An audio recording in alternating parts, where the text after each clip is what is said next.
এদের চাইতে উঁচু স্তর মুহসিন ইহসান তারা কারা? রাগ তো চেপে যাবে যাবে, ক্ষমা তো করে দিবে দিবে, পাল্টা তার সাথে ভালো ব্যবহার করবে। এই হলো মুহসিন। আল্লাহু ইউহিব্বুল মুহসিনিন। আর এই সর্বোচ্চ স্তরে যে পৌঁছে গেছে এদেরকে আল্লাহ ভালোবাসে। এরা হচ্ছে তাকওয়া এবং ইহসানের সর্বোচ্চ স্তরে পৌঁছে যাবে। ওয়াল্লাযীনা ইযা ফাআলু ফাহিশাতান আও যালামু আনফুসাহুম, তার মানে কি মুত্তাকি এবং মুহসিনিনরা নিষ্পাপ, কোনো গুনাহই করবে না? না, আল্লাহ বলছেন মুত্তাকি তারাই যাদের থেকে কোনো ভুল হয়ে গেলে, গুনাহ হয়ে গেলে, ফাহিশাতান বড় গুনাহ হয়ে যেতে পারে, জিনা ব্যভিচার থেকে শুরু করে যে কোনো বড় গুনাহ হয়ে যেতে পারে, আও যালামু আনফুসাহুম এবং ছোট গুনাহ হতে পারে, যদি হয়ে যায় যাকারুল্লাহ, এরা সাথে সাথে আল্লাহকে স্মরণ করে, ফাস্তাগফারু লিযুনুবিহিম এবং নিজের পাপের জন্য আল্লাহর কাছে ক্ষমা প্রার্থনা করে। ওয়া ইয়াগফিরুদ যুনুবা ইল্লাল্লাহ, আর তারা জানে যে পাপের ক্ষমা আল্লাহ ছাড়া কারো কাছে না, কোনো ওলিয়া আউলিয়া পীর দরবেশ মাজার না, পাপের ক্ষমা আল্লাহর কাছে। ওয়ালাম ইউসিররু আলা মা ফাআলু, আর যদি গুনাহ ছোট হয় তবুও মুত্তাকি ওরা যে এই ছোট গুনাহ বারবার করে না, বারবার করে না। লাম ইউসিররু আলা মা ফাআলু, ওই গুনাহের উপর অটাও থাকে না। একটা ছোট গুনাহ যদি বারবার করা হয় সেটা কবিরা গুনাহে পরিণত হয়, তাহলে ও মুত্তাকির কাতারে আর থাকলো না, মুহসিনের কাতারে আর থাকলো না। মুত্তাকি মুহসিনদের গুনাহ হতে পারে, কিন্তু তার গুনাহগুলি কি সাথে সাথে সে আল্লাহকে স্মরণ করে ক্ষমা চেয়ে আর ওই গুনাহ দ্বিতীয়বার না করার সত্য সংকল্প করে। দ্বিতীয়বার হয়ে যেতে পারে, কিন্তু যখন সে তওবা করতেছে তখন তার অন্তরে শতভাগ সত্য সংকল্প আছে যে এই গুনাহ সে আর দ্বিতীয়বার করবে না। ওয়াহুম ইয়ালামুন, আর আল্লাহ সুবহানাহু ওয়া তাআলা যদি তারা এইভাবে আল্লাহর কাছে ক্ষমা চাইতে পারে, তা আল্লাহ বলছেন উলাইকা জাযাউহুম মাগফিরাতুম মির রাব্বিহিম, এদের এক নাম্বার প্রতিদান হচ্ছে আল্লাহর ক্ষমা, জান্নাত পিছি। পরকালে কেউ নিজের আমলের জোরে জান্নাত দাবি করতে পারবে না। তাহলে জান্নাতে যেতে হলে ক্ষমা লাগবে, দয়া লাগবে, তো এদেরকে আল্লাহ ক্ষমা করে দেবে। ওয়া জান্নাতিন তাজরি মিন তাহতিহাল আনহার, এবং এমন জান্নাতে প্রবেশ করার সুযোগ দিবে যেই জান্নাত শব্দের শাব্দিক অর্থ হচ্ছে বাগান, এমন সুজলা সুফলা সুশোভিত সুন্দর বাগান যার নিচ দিয়ে ঝর্ণা ধারা প্রবাহিত, যেটা মানুষের কল্পনা তো আসতে পারে না যে এটা কত সুন্দর হতে পারে। খালিদিনা ফিহা, তারা সেখানে চিরস্থায়ী থাকবে। ওয়া নি'মা আজরুল আমিলিন, আর সৎ কর্মশীলদের আল্লাহ এভাবেই পুরস্কৃত করে থাকে। কদ খালাত মিন ক্বাবলিকুম সুনানুন ফাসিরু ফিল আরদ, আবার আমরা যুদ্ধের ঘটনায় ফিরে আসছি। উহুদের যুদ্ধের সাময়িক পরাজয় দেখে তোমাদের মনে হতে পারে যে নবীও আঘাতপ্রাপ্ত, নবীও আহত, মুসলমানেরা পরাজিত, তাহলে কি সিস্টেম কি? আল্লাহ বলছেন কদ খালাত মিন ক্বাবলিকুম সুনানুন, তোমাদের পূর্বে এরকম হাজারো বছর চলে গেছে, লাখো বছর চলে গেছে, তোমরা পৃথিবী ঘুরে এবং ইতিহাস পড়ে ওই জিনিসগুলো দেখলে তোমরা বুঝবে যে মুমিনদের পরাজয় সাময়িক, নবীদের পরাজয় সাময়িক, ইসলামের পরাজয় সাময়িক। আকিবাতুল মুকাজ্জিবিন, যারা মিথ্যুক কাফের মুশরিক, ফাইনালি সময় লাগতে পারে কিন্তু ফাইনাল পরাজয় হয়েছে। অতএব উহুদের যুদ্ধে তোমরা পরাজয় হয়েছে, এটা সাময়িক। ফাইনাল পরাজয় কাদের হবে? যারা আজকে উহুদের যুদ্ধে জয়লাভ করে গেছে, ফাইনালি এদের পরাজিত হতেই হবে, একদিন আগে অথবা একদিন পরে। ওয়ালা তাহিনু ওয়ালা তাহজানু ওয়া আনতুমুল আ'লাউনা ইন কুনতুম মুমিনিন। আহত নবী, শহীদদের বিকৃত শরীর, না হামজা রাদিয়াল্লাহু তাআলা আনহুর শরীরকে বিকৃত করা হয়েছে, সাময়িক বিপর্যয়, মুনাফিকদের পলায়ন এবং মুনাফিকদের টিজ মারা কথা, তারা ভয়ঙ্কর ভাবে এই পরাজয়ের পর সাহাবীদের আক্রমণ করে কথা বলতো। বলেছিলাম না আমাদের কথা শুনতে যে মদিনার মধ্যে থাকো, বলেছিলাম না আমাদের সাথে পালিয়ে আসো। এই যে আমাদের সিদ্ধান্ত ঠিক ছিল, আমাদের কথা না শোনার জন্য পরাজয় হয়েছে।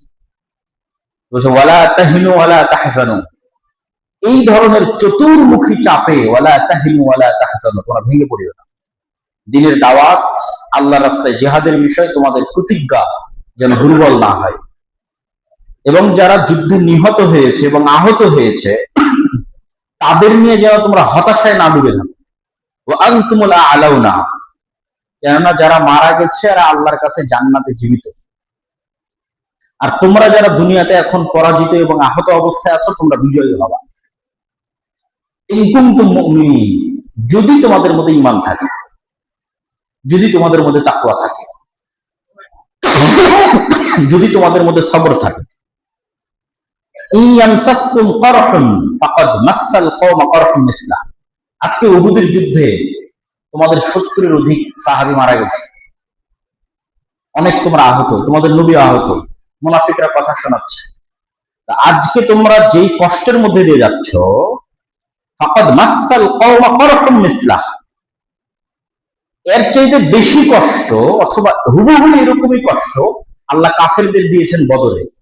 ওদেরও 70 জন মারা গেছিল বদরে, বরং ওদের কষ্ট আল্লাহ বেশি দিয়েছিলেন কেন? উহুদের যুদ্ধে তোমাদের 70 জন মারা গেছে কিন্তু একজনও বন্দী নয়, আর বদরের যুদ্ধে তোমরা ওদের 70 জনকে হত্যা করেছো, পাশাপাশি আরো 70 জনকে বন্দী করেছো। তোমাদের যে 70 জন মারা গেছে এরা জান্নাতে জীবিত, আর ওদের যে 70 জন মারা গেছে ওরা জাহান্নামের আগুনে জ্বলতেছে। তোমরা যারা আজকে আহত অবস্থায় আছো তোমরা একদিন বিজয়ী হবাই, আর ওরা যারা আজকে সাময়িক বিজয় নিয়ে ফিরে যাচ্ছে এরা একদিন পরাজিত হবেই। তাহলে আজকে তোমরা যে কষ্ট পাচ্ছ কাছাকাছি এইরকমই অথবা এর চেয়ে বেশি কষ্ট আল্লাহ মক্কার কাফের মুশরিকদের বদরে দিয়েছেন। ওয়া তিলকাল আইয়ামু নুদাবিলুহা বাইনান নাস, আর আমি দিনকে মানুষের মধ্যে এভাবেই ঘুরাই। যেমন গত 17 বছর এবং এখনকার ইতিহাস যদি বাংলাদেশের দেখেন, তাহলে এই আয়াতটাকে আপনি মিলাতে পারবেন যে ওয়া তিলকাল আইয়ামু নুদাবিলুহা বাইনান নাস, আমি আল্লাহ সময়ের মালিক, রাজত্বের মালিক, এইভাবেই সময়কে পরিবর্তন করতে থাকে। এক সময়ের ফাঁসির কাষ্ঠের আসামি এখন মন্ত্রী, আবার এক সময়ের মন্ত্রী এখন ফাঁসির কাষ্ঠের আসামি। অতিলকাল আইয়ামু নুদাবিলুহা বাইনান নাস। তো কালকে বদরে তোমরা অল্প ছিলে, ফেরেশতা দিয়ে বিজয় দান করেছি, আজকে উহুদে তোমরা অনেক, তারপরেও তোমাদের নবী আহত, তোমাদের 70 জন নিহত। তিলকাল আইয়ামু নুদাবিলুহা বাইনান নাস, এইভাবে মানুষের মধ্যে সময়কে আমি ঘুরাই। ওয়ালিয়া'লামা আল্লাহুল্লাযীনা আমানু ওয়া ইয়াত্তাখিযা মিনকুম শুহাদা, আল্লাহ যাচাই করতে চান কে তোমাদের মধ্যে প্রকৃত মুমিন। খালি যদি বিজয়ের পর বিজয় আসে তাহলে মুনাফিকদের চেহারা তো বের হতো না, এটা পরিষ্কার হতো না যে কে ইমানের উপর অটল আছে, এটা তো আল্লাহ জানতে চায়। শুধু ইমান আনলাম আশহাদু আল্লা ইলাহা ইল্লাল্লাহ ওয়া আশহাদু আন্না মুহাম্মাদার রাসূলুল্লাহ, কাজ শেষ, জান্নাতে চলে যাব, এটা হয় না। এই ইমানের আনয়নের পর এই কথার উপর পরীক্ষা দিতে হবে যে তুমি এই কথার উপর কতটা সত্যবাদী, যে আশহাদু আল্লা ইলাহা ইল্লাল্লাহ ওয়া আশহাদু আন্না মুহাম্মাদার রাসূলুল্লাহ, এটার উপর কতটা সত্যবাদী আর পরীক্ষা দিতে। কত জুলুম, কত অত্যাচার, কত নির্যাতন সহ্য করেও তুমি এটার উপর অটল থাকতে পারো, সবর অটল থাকতে পারো, তাত্তাকু পরহেজগার থাকতে পারো, এটা পরীক্ষা দিতে হবে। ওয়া ইয়াত্তাখিযা মিনকুম শুহাদা, আর তোমরা মনে করছো যে মরে গেলাম এটা মনে হয় কষ্ট, জি না। ওয়া ইয়াত্তাখিযা মিনকুম শুহাদা, আল্লাহ তো তোমাদের মধ্যে থেকে শহীদ নিতে চায়, কেন শহীদ হচ্ছে সর্বোচ্চ মর্যাদা। তোমাদের দৃষ্টিতে এটা মৃত্যু, বাস্তবে তো এটা জান্নাতে যাওয়ার ওসিলা। মানুষের দৃষ্টিতে এটা কি মৃত্যু, আর আল্লাহ সুবহানাহু ওয়া তাআলার মূলনীতিতে ওই ব্যক্তি যে শহীদ হলো আর জান্নাতে যাওয়ার ওসিলা, ও মরেনি, ও জান্নাতে চলে গেছে। আপনি এখন কোন দৃষ্টিতে দেখবেন সেটা আপনার বিষয়। আপনি দেখতে পারেন যে আমি মারা গেছি, অথবা আপনি দেখতে পারেন আমি জান্নাতে চলে গেছি, দেখবেন কোন দৃষ্টিতে। আল্লাহ ওয়াত্তাখিযা মিনকুম শুহাদা, আল্লাহ তো তোমাদের মধ্যে থেকে শহীদ দিতে চায়। আল্লাহু লা ইউহিব্বুয যালিমিন, আর আল্লাহ সুবহানাহু ওয়া তাআলা যারা অত্যাচারী জালেম তাদেরকে ভালোবাসেন না এবং এদেরকে বিজয় দিবেন না। ওয়ালিয়ুমাহহিসাল্লাহু আল্লাযীনা আমানু ওয়া ইয়ামহাকাল কাফিরিন। আম হাসিবতুম আন তাদখুলুল জান্নাহ, ওই আগের কথাকে আল্লাহ আরো শক্ত করে বলতেছেন। আম হাসিবতুম আন তাদখুলুল জান্নাহ, তোমরা কি মনে করে নিয়েছো জান্নাত মামার বাড়ি, নানির বাড়ি, হাতের মোয়া, পড়লাম কালেমা চলে গেলাম জান্নাত? না। ওয়ালাম্মা ইয়ালামিল্লাহু আল্লাযীনা জাহাদু মিনকুম, আল্লাহ সুবহানাহু ওয়া তাআলা দেখতে চায় যে ইসলাম দ্বীন সাময়িক আবেগের নাম নয়, দীর্ঘস্থায়ী ইস্তেকামাত এবং দীর্ঘস্থায়ী সবর ছাড়া প্রকৃত মুমিন হওয়া যায় না। তোমরা কি জান্নাতে যাওয়াকে এতই সহজ মনে করলে? কালেমা পড়বা, মুসলমান হবে, জান্নাতে চলে যাবা? না, আল্লাহ সুবহানাহু ওয়া তাআলা পরীক্ষা করে দেখতে চায় যে কে আল্লাহর রাস্তায় কেমন ত্যাগ আর কুরবানি দিতে পারে, আর কে আল্লাহর রাস্তায় ত্যাগ এবং কুরবানি দিতে ব্যর্থ। আর কে ধৈর্য ধরতে পারে আল্লাহর রাস্তায় বিপদ আপদ, দুঃখ, কষ্ট, জুলুম, অত্যাচার সবকিছুর মোকাবেলায় কে ধৈর্য ধরতে পারে, আল্লাহ এটা দেখতে চান। ওয়ালাকাদ কুনতুম তামান্নাউনাল মাউতা মিন ক্বাবলি আন তালকাউহু ফাকাদ রাআইতুমুহু ওয়া আনতুম তানজুরুন। উহুদের যুদ্ধের শুরুতে একদল সাহাবী খুব আবেগী ছিল, যারা বদরে অংশগ্রহণ করতে পারে, যে আমরা এবার যদি উহুদের যুদ্ধে পাই একদম তুলাধনা করে দেব। কারণ আল্লাহ তাদেরকে একটু শিক্ষা দিয়ে বলতেছেন, ওয়ালাকাদ কুনতুম তামান্নাউনাল মাউতা, তোমরা তো মৃত্যু চাচ্ছি, যে হ্যাঁ আমরা মদিনার বাইরে গিয়ে মোকাবেলা করব, যুদ্ধ করব, কিন্তু এখন ফাকাদ রাআইতুমুহু ওয়া আনতুম তানজুরুন, এখন মৃত্যু যুদ্ধ তোমাদের চোখের সামনে উপস্থিত। তো শুধু তাৎক্ষণিক মুখের কথা আর বাস্তবতা এক নয়, আল্লাহ শিক্ষা দিচ্ছে। যে মুখে বললাম যুদ্ধ করব, আর বাস্তবের যুদ্ধের মাঠে টিকে থাকা এক নয়। যখন বাস্তবে মুহাম্মদ সাল্লাল্লাহু আলাইহি ওয়াসাল্লামকে উহুদের মাঠে চারিদিক থেকে শত্রুরা ঘিরে ধরেছে, তখন মুহাম্মদ সাল্লাল্লাহু আলাইহি ওয়াসাল্লামের পাশে কয়জন ছিল? সর্বোচ্চ 7 থেকে 10 জন। আবু তালহা আল আনসারী, মুসআব, আবু দুজানা, উম্মে আম্মারা, অল্প কয়েকজন সাহাবী। যখন মুসআব বিন উমাইর যুদ্ধের মাঠে মারা গেল, যিনি রাসূল সাল্লাল্লাহু আলাইহি ওয়াসাল্লামের পতাকা বাহক ছিলেন, তার চেহারা কিছুটা আল্লাহর নবীর সাথে মিলত। তখন মুশরিকরা ছড়িয়ে দিল যে মুহাম্মদ সাল্লাল্লাহু আলাইহি ওয়াসাল্লাম মারা গেছে। যখন মুহাম্মদ সাল্লাল্লাহু আলাইহি ওয়াসাল্লাম মারা গেছে, মৃত্যু সংবাদ ছড়িয়ে পড়লো, তখন যাদের ঈমান দুর্বল তারা আরো দুর্বল হয়ে গেল, যে নবী যদি মারা যায় তাহলে যুদ্ধ করে কি হবে? তার চেয়ে বরং আব্দুল্লাহ বিন উবাই অথবা আবু সুফিয়ান এদের সাথে সুলাহ এবং একটা সালিশ করে দিলেই ভালো, যেহেতু নবী মারা গেছে। তখন আল্লাহ কোরআন মাজিদে আয়াত অবতীর্ণ করে বলছেন, ওমা মুহাম্মাদুন ইল্লা রাসূলুন ক্বাদ খালাত মিন ক্বাবলিহি রাসূল। মুহাম্মদ কি তোমাদের আল্লাহ? মুহাম্মদ কি তোমাদের সৃষ্টিকর্তা? মুহাম্মদ একজন রাসূল মাত্র। ওমা মুহাম্মাদুন ইল্লা রাসূল, শুধু রাসূল, সাধারণ তোমাদের মানুষ, কিন্তু আমি তাকে রাসূল বানিয়েছি।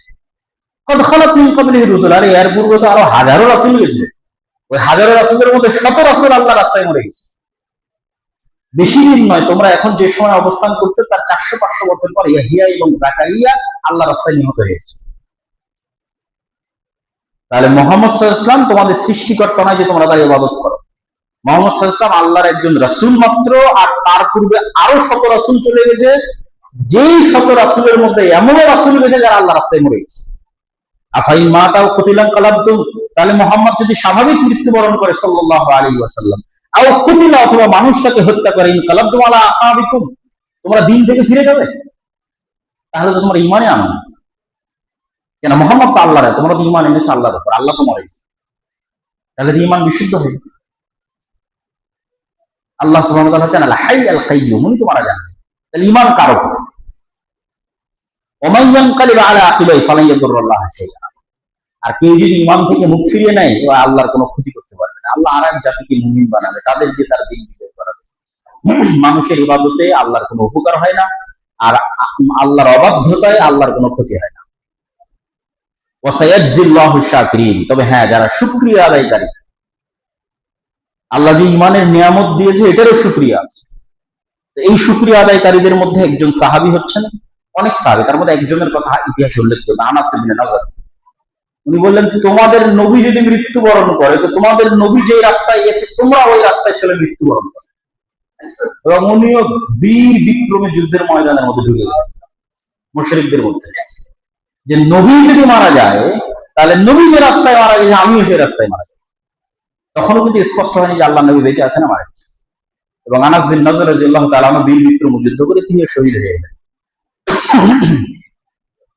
আর এই সেম আয়াত যখন মুহাম্মদ সাল্লাল্লাহু আলাইহি ওয়াসাল্লাম সত্যিকারই মারা গেলেন, যখন তার মৃত্যু হলো, উহুদের যুদ্ধ না, একদম পরে, মক্কা বিজয়ের পরে, তখন তো ওমর রাদিয়াল্লাহু তাআলা মানতে চান না যে মুহাম্মদ সাল্লাল্লাহু আলাইহি ওয়াসাল্লাম মারা গেছে। তখন আবু বকর রাদিয়াল্লাহু তাআলা এই আয়াত পাঠ করে নিশ্চিত করলেন যে মুহাম্মদ সাল্লাল্লাহু আলাইহি ওয়াসাল্লাম মারা যেতে পারে। ওয়ামা কানা লিনাফসিন আন তামুতা ইল্লা বিইজনিল্লাহ কিতাবাম মুআজ্জালা। তোমরা উহুদের যুদ্ধে অংশ নাও আর উহুদের যুদ্ধে থেকে পালিয়ে মদিনার মধ্যে লুকিয়ে থাকো, মৃত্যু আল্লাহর নির্ধারিত কিতাবে আছে। কারো বাপের ক্ষমতা নাই যে স্বেচ্ছায় মৃত্যুবরণ করে আর স্বেচ্ছায় বেঁচে থাকে, বরং আল্লাহর কিতাবে নির্ধারিত। ওয়াকাআইয়িন মিন নাবিয়্যিন ক্বাতালা মাআহু রিব্বিয়ুনা কাসীর। আর আজকে তোমরা প্রথম মুহাম্মদ সাল্লাল্লাহু আলাইহি সাল্লামের সাথে যুদ্ধ করতেছো না? ইতিপূর্বে আর কত নবীর সাথে এরকম কত রব্বানি লোক যুদ্ধ করেছে আল্লাহর রাস্তায়, তার হিসাব নাই। ওয়াকাআইয়িন মিন নাবিয়্যিন, আর কত নবী ইতিপূর্বে ক্বাতালা মাআহু রিব্বিয়ুনা, যাদের সাথে যুদ্ধ করেছে আল্লাহওয়ালা মানুষেরা, রব্বানি মানুষেরা, আল্লাহওয়ালা মানুষেরা। ফামা ওয়াহানু লিমা আসাবাহুম ফি সাবিলিল্লাহ, আল্লাহর রাস্তায় যুদ্ধ করতে গিয়ে তাদের যা বিপদ আপদ দুঃখ কষ্টের মুখোমুখি হতে হয়েছে, মা ওয়াহানু, তারা দুর্বল হয়নি। ওয়ামা দাউফু, মানসিকভাবে ভেঙে পড়েনি। ওমাস্তাকানু, আত্মমর্যাদা আত্মসম্মান বিসর্জন দেয়নি। আল্লাহু ইউহিব্বুস সাবিরিন, আর আল্লাহ এইরকম ধৈর্যশীলদের পছন্দ করে। মনে করিও না যে আজকে উহুদের যুদ্ধে তোমরা প্রথম এরকম পরিবেশ পরিস্থিতির মুখোমুখি হয়েছে। ওয়ামা কানা কাউলুহুম ইল্লা আন ক্বালু, যারা তোমাদের পূর্বে যুদ্ধ করেছে আল্লাহর রাস্তায়, তারা কি বলতো জানো? তারা বলতো রব্বানা গফির লানা যুনুবানা, হে আমাদের প্রতিপালক, আমাদের পাপকে ক্ষমা করে দিন। ওয়া ইসরাফনা ফি আমরিনা, সিদ্ধান্তে যদি কোনো ভুল হয় সেটা মাফ করে দিন। ওয়া সাব্বিত আকদামানা, আমাদের পাকে যুদ্ধের মাঠে মজবুত রাখুন। ওয়ানসুরনা আলাল কওমিল কাফিরিন, আর আমাদেরকে কাফের সম্প্রদায়ের উপর বিজয় দান করুন। ইয়া আইয়ুহাল্লাযীনা আমানু ইন তুতিউল্লাযীনা কাফারু ইয়ারুদ্দুকুম আলা আকাবিকুম ফাতানকালিবু খাসিরিন। আজকে যারা তোমাদেরকে পরামর্শ দিচ্ছে মুহাম্মদ সাল্লাল্লাহু আলাইহি ওয়াসাল্লামের মৃত্যুর গুজবে অথবা উহুদের যুদ্ধের পরাজয়ে, যে তোমরা আব্দুল্লাহ বিন উবাইয়ের সাথে সালিশ করে নাও, আবু সুফিয়ানের সাথে সালিশ করে নাও, তাহলে জেনে রাখো ইন তুতিউল্লাযীনা কাফারু, যদি তোমরা এই সমস্ত কাফের এবং মুশরিকদের কথা শোনো, ইয়ারুদ্দুকুম আলা আকাবিকুম ফাতানকালিবু খাসিরিন, তাহলে এটা তোমাদের জন্য আত্মবিধ্বংসী সিদ্ধান্ত হবে এবং তোমরা ক্ষতিগ্রস্তদের অন্তর্ভুক্ত হয়ে যাবে। বালিল্লাহু মাওলাকুম, আল্লাহ তোমাদের অভিভাবক। ওয়া হুয়া খায়রুন নাসিরিন, আর আল্লাহ সবচেয়ে শ্রেষ্ঠ সাহায্যকারী। আল্লাহর কাছে আশ্রয় প্রার্থনা করো, আল্লাহর কাছে ফিরে যাও, আল্লাহর কাছে সাহায্য প্রার্থনা করো। সানুলকি ফি কুলুবিল্লাযীনা কাফারুর রু'বা বিমা আশরাকু বিল্লাহি মা লাম ইউনাজ্জিল বিহি সুলতানা ওয়া মাওয়াহুমুন নার ওয়া বি'সা মাসওয়ায যালিমিন। আর আমি আল্লাহ উহুদের যুদ্ধে তোমাদেরকে একটা সহযোগিতা করেছি, সেটা হচ্ছে উহুদের যুদ্ধে তো মুসলমানেরা পরাজিত, মুহাম্মদ সাল্লাল্লাহু আলাইহি ওয়াসাল্লামকে নিয়ে সাহাবীরা পাহাড়ে আশ্রয় নিয়েছে। এখন তো চাইলেই আবু সুফিয়ান এবং তার বাহিনী মদিনাকে তছনছ করে দিতে পারে, বাকি বেঁচে থাকা সাহাবীদেরকে হত্যা করে দিতে পারে। তা না করে আবু সুফিয়ান এবং তার সৈন্যবাহিনী নিয়ে তারা মক্কায় ফেরত যেতে লাগলো। মক্কায় ফেরত যাওয়ার পথে 7, 8, 9, 10, 15, 20 কিলোমিটার যাওয়ার পর তাদের মাথায় কাজ করেছে, আরে আজকে তো আমরা যুদ্ধে বিজয়ী, তো ফেরত যাচ্ছি কেন? আজকে এটা সুযোগ মদিনাকে মাটির সাথে মিশিয়ে দেওয়া, যতজন বেঁচে আছে সবকে হত্যা করা। তখন ওরা আবার ইনস্ট্যান্ট সিদ্ধান্ত নিল যে না, চলো ফিরে যাই। তখন একজন সংবাদ বাহক এসে মুহাম্মদ সাল্লাল্লাহু আলাইহি ওয়াসাল্লাম এবং তার সাহাবীদের সংবাদ দিল যে আবু সুফিয়ান এবং তার সৈন্যবাহিনী পুনরায় প্রস্তুত হচ্ছে পুনরায় মদিনা আক্রমণ করার জন্য। তখন রাসূলুল্লাহ সাল্লাল্লাহু আলাইহি ওয়াসাল্লামের সাথে যারা ছিল সবাই আহত, নিহত যারা তারা তো গেছে, বাকি যারা আছে কারো মাথা ফাটা, কারো হাত ভাঙ্গা, কারো পা ভাঙ্গা, কারো রক্ত বের হচ্ছে, ঠিক আছে, রাসূল সাল্লাল্লাহু আলাইহি ওয়াসাল্লামের নিজের দাঁত ভাঙ্গা। তখন আল্লাহ নবী বলছে এখন তারা যুদ্ধের জন্য প্রস্তুত হবে, এখন এই আহত অবস্থায়। রাসূল সাল্লাল্লাহু আলাইহি ওয়াসাল্লামের সাথে থাকা সব সাহাবীরা যুদ্ধের জন্য প্রস্তুত এবং তারা বলল হাসবুনাল্লাহ ওয়া নি'মাল ওয়াকিল, নি'মাল মাওলা ওয়া নি'মান নাসির। এই সংবাদ যখন আবার আবু সুফিয়ানদের কাছে পৌঁছলো, তখন ওটার কথা আল্লাহ বলে সানুলকি ফি কুলুবিল্লাযীনা কাফারুর রু'বা, উহুদের যুদ্ধে আল্লাহর সহযোগিতা ফেরেশতা নয়।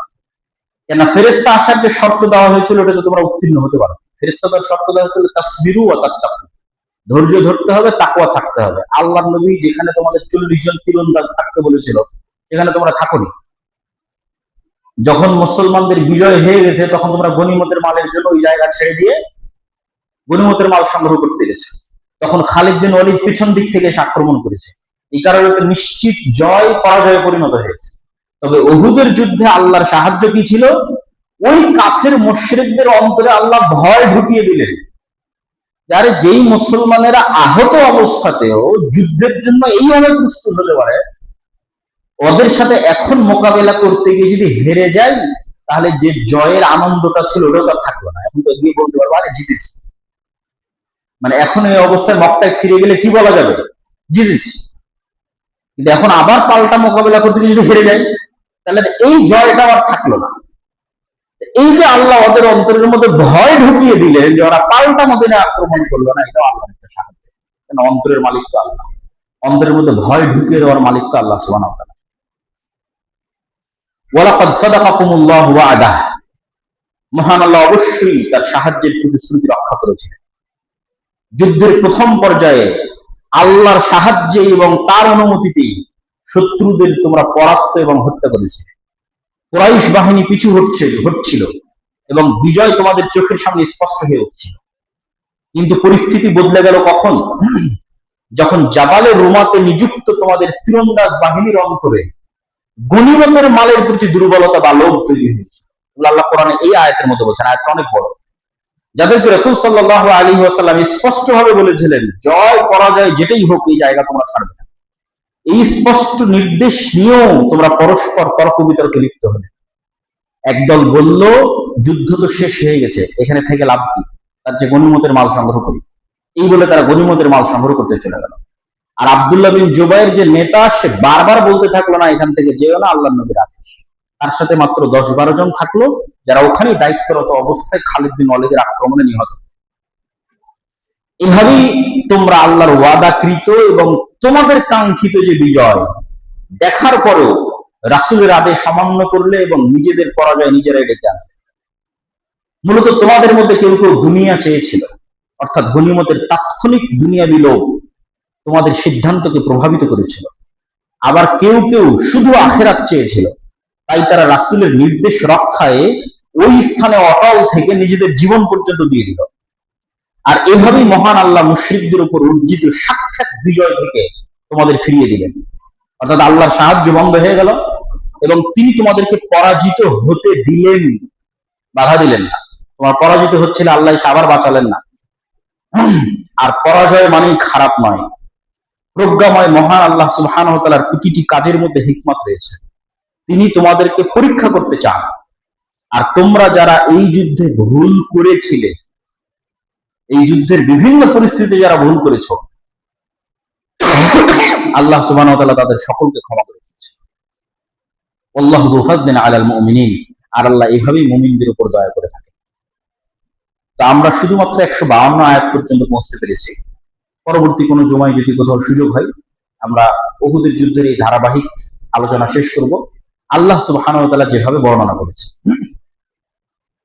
তো আমরা এই পুরো 121 থেকে 152 নম্বর আয়াত পর্যন্ত সূরা আলে ইমরানের এর মধ্যে থেকে আমরা কি শিখলাম যদি সারমর্ম করি, যেহেতু আমাদের সময় শেষে এসেছে।